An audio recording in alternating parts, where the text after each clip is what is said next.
back to my channel. So guys, let's just jump straight into this video. In this video, I'm bringing you face and I'm bringing you hair, babes.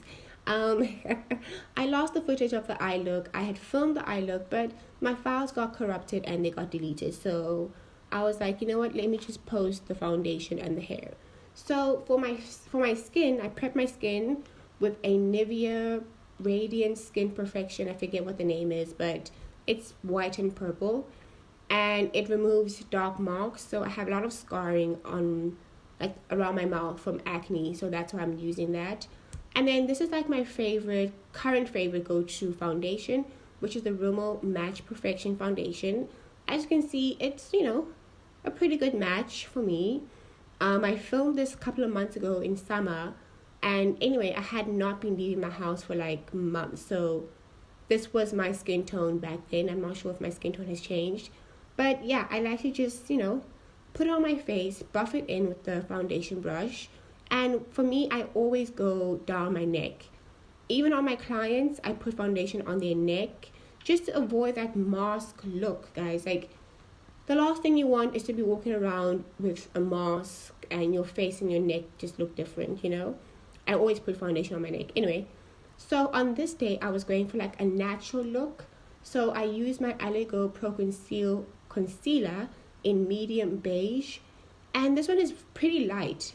Usually when I want to go for like a very bright, heavy highlight, I would use my Revlon Concealer. But this one is much lighter in weight and lighter in color. And I prefer just going in with my fingers because I feel like, I know, I was actually in a rush.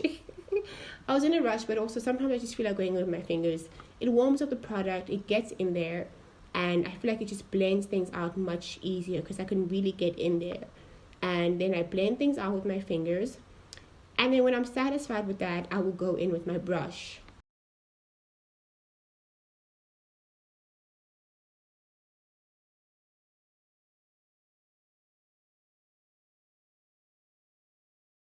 You want to always go in with your brush to make sure that, you know, your concealer really blends properly into your foundation. You don't want to be walking around with harsh lines of where your concealer stops and your foundation starts.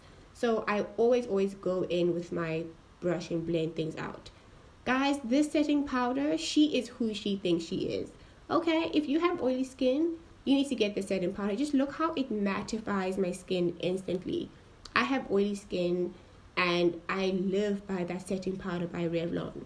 On the rest of my face, I'm using like very affordable Essence face setting powder, which is the color of my skin, just to blend everything in. So I'm going in and finishing the rest of my eye look. Back then I was playing with this palette a lot. It's such a very easy eye look.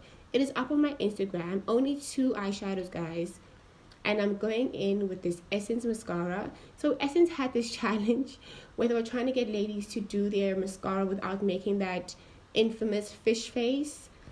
And here, like, I always struggle with that. Like, I'm conscious of it, and like, you see me do it right now, like here.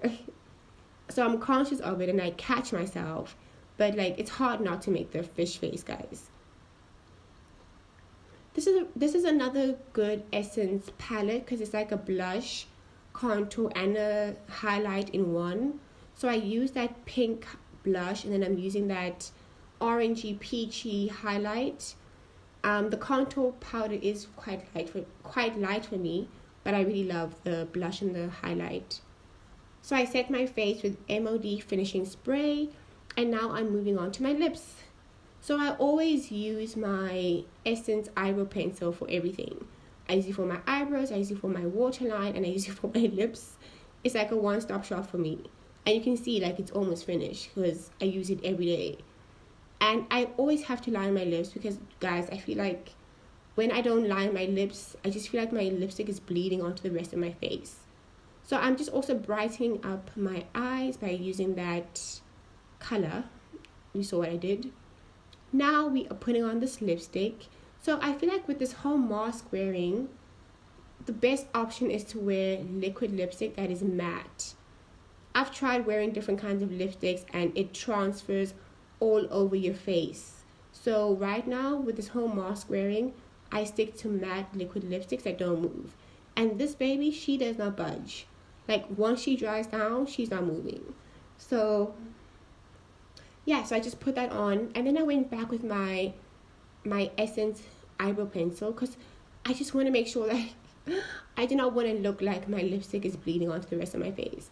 So I just, want to make sure that she looks good, put her on, blend her out, and we are ready for the hair. So this is Gorilla Snot, guys. It's Gorilla Snot, not Gorilla Glue that crazy woman used in her head. This is gel, and it's meant for, edges and things like that. And I just lay my baby hairs as good as I can. And now I am proceeding to put my hair into a high ponytail or a high puff. So what I did weird was that I had stretched the front. I stretched the front of my head, but the back of my head wasn't as stretched out as you can see. I think I had been, what was I doing? I don't remember. But yeah, I think I was too lazy to braid the back of my head. But in any case, you can still achieve a really cute high puff, even if your hair is not equally stretched. But yeah, I would suggest if you want to do a high puff, stretch your hair out first. So you're seeing me just, taking those braids out using this Aunt Jackie's elongating gel. And I'm putting it on my hair, and I'm going to brush it through my hair as well. So I'm just brushing, closing up that middle part that I had and brushing the gel through my hair. So I use a string, like an elastic string, for this high puff. Sorry. And here you can see why this high puff is not a hairstyle you can wear all the time. If you wear this hairstyle all the time, it's definitely going to damage your hair. You can just see how it's pulling on my edges. Definitely not a hairstyle I would wear every day or continuously, only for special occasions. And yeah, no, it's not a go-to for me. So I'm just fluffing everything out, zhuzhing it up, trying to make it look cute. And this is basically the finished look, guys. I don't even have proper footage of the finished look. But if you have seen my owl little black dress video, this was the look that I was wearing. Anyway, this is basically it, guys. This is the final look. Natural looking makeup, but you can see that I did something. Hair is on fleek, looking full and voluminous. And if you like this video, guys, and subscribe, leave me a comment, and I will see you guys in my next video.